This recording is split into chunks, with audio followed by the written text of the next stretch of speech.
Welcome to another video lecture on the topic of practical number 6, that is identification of a dicot stem।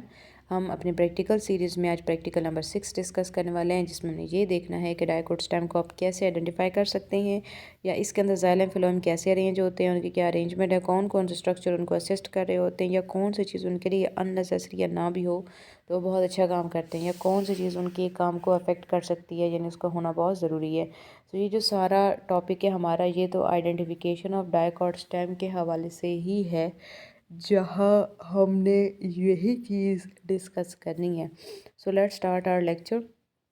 सबसे पहली चीज़ पे हम आ जाते हैं, डाइकोट इसके नाम की तरफ देख लेते हैं। Microscopic observation of slide of TS of dicot stem, identification drawing vessel element सारा ठीक है। कि उन्होंने ये कहा है कि आपने डाइकोट स्टेम की जो है ना, डाइकोट स्टेम के केस में आपने ऑब्जर्व करना है जाइलम फिलोएम को, और फिर उन्होंने नाम भी दे दिए हैं कि इन एलिमेंट्स को यानी इन कंपोनेंट्स को भी आपने जो है ऑब्जर्व करा है। तो स्क्रीन पर आपको नज़र आ रहा है कि एक तरफ जाइलम और दूसरी तरफ फिलोएम है, और ये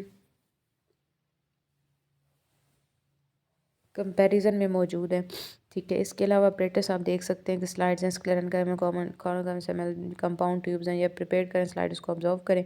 जाइलम वाला कॉलम पहले हम देख लेते हैं कि जाइलम को वाटर और मिनरल की ट्रांसपोर्ट का काम दिया जाता है कि ये रूट से एरियल पार्ट तक लेके जाती है। ये यूनी डायरेक्शनल होती है, सिर्फ इसी डायरेक्शन में ऊपर की तरफ पानी जाता है, रूट स्टेम और लीव्स के अंदर जाता है।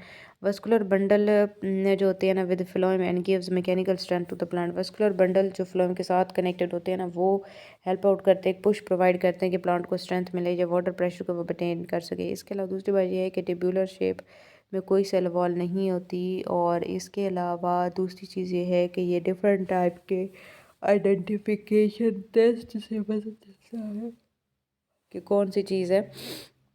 हम कहते हैं कि जो आइडेंटिफिकेशन टेस्ट है, इसमें ये चीज़ क्लियर होती है। सो इसमें प्रोटोजाइलम को डिटेक्ट करने के लिए या मेटाजाइलम को डिटेक्ट करने के लिए भी किया जाता है। इसके अलावा स्क्लेरीड्स हैं, वेसल्स एलिमेंट है, पैरेन्काइमा सेल्स हैं जाइलम वाले, डेड टिश्यू स्टार सेल्स हैं, तो ये सारी चीज़ें भी इसी कैटेगरी के अंदर आती हैं। फिलोएम की अगर हम बात करते हैं, ट्रांसपोर्ट ऑफ फूड और न्यूट्रिएंट इसका काम है, और फिलोएम जो है ना, इसको throughout the plant body provide करती है। और इसके अलावा ये बाई डायरेक्शनल तो source to sinks to source भी हो सकता है, और ये वेक्यूलर पाथवे जो है ना इसको फॉलो करती है। इसके अलावा elongated tubular shape thin walled sieves elements हैं, और ये पोरस होते हैं, और क्रॉस सेक्शनल एरिया इनका माइक्रोबियल होता है।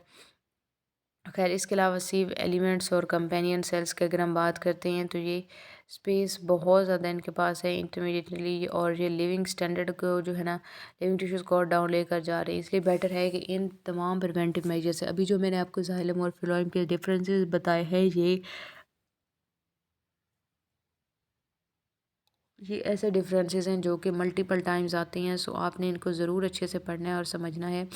बाकी चीज़ें तो यहाँ तक कि अगर हम बात करते हैं तो सेम टू सेम है इन दोनों के अंदर, लेकिन यहाँ पर डिफरेंस आता है एंड के केस में, क्योंकि एंड वाला जो आपका क्वेश्चन है, एंड वाले में आपसे ये पूछा गया कि जाइलम की वेसल एलिमेंट पैरेन्काइमा वगैरह जो है ना, वो किस तरह से जाइलम स्क्लेरेन्काइमा के साथ काम करते हैं, ये वर्किंग करती हैं। और यहाँ पे बताया गया है कि ट्यूब सेल्स और कंपेनियन सेल्स फूड और फूड्स, इसके अलावा जो है ना, हम कहते हैं कि डिफरेंट टाइप के हैं, लेकिन इन सब का इतना हम कहते हैं कि वर्किंग है कि ये एक दूसरे के साथ मिलकर वर्किंग करते हैं, और प्लांट को किसी किस्म की कोई अगर हम कहते हैं कि एक्सीडेंटल सिचुएशंस में बचाते हैं।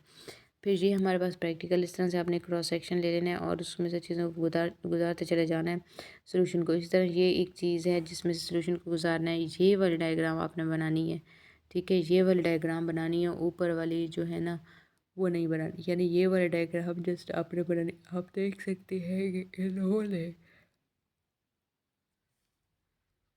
TS of dicot stem draw किया, और वन साइडेड लेबलिंग है बिल्कुल सीक्वेंस के अंदर, और कितना अच्छा लग रहा है देखने में। तो आपने भी इस चीज़ को ज़रूर फॉलो करना है।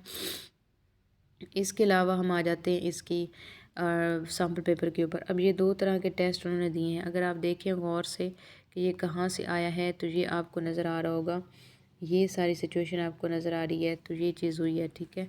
इसमें जो है ना ए और बी लेवल मेंशन है, लेकिन इनके ऊपर कोई लगाने के लिए आंसर नहीं है। और इनमें सेक्शन सी का बताने के वो क्या है, क्या कर रही है, आइडेंटिफिकेशन है बी और डी की, और डी पर नोट लिखना है, और इसके अलावा स्लाइड्स वगैरह शो करें डिफरेंट एनिमल्स को देखने। So that was about today's lecture. I hope ये एक असेसमेंट का जो है ये पेपर है, प्रैक्टिकल बेस असेसमेंट का। और हो सकता है कि आपको लेक्चर की बहुत अच्छी समझ आई हो। Till the next video lecture, wish you all the very best and very good luck.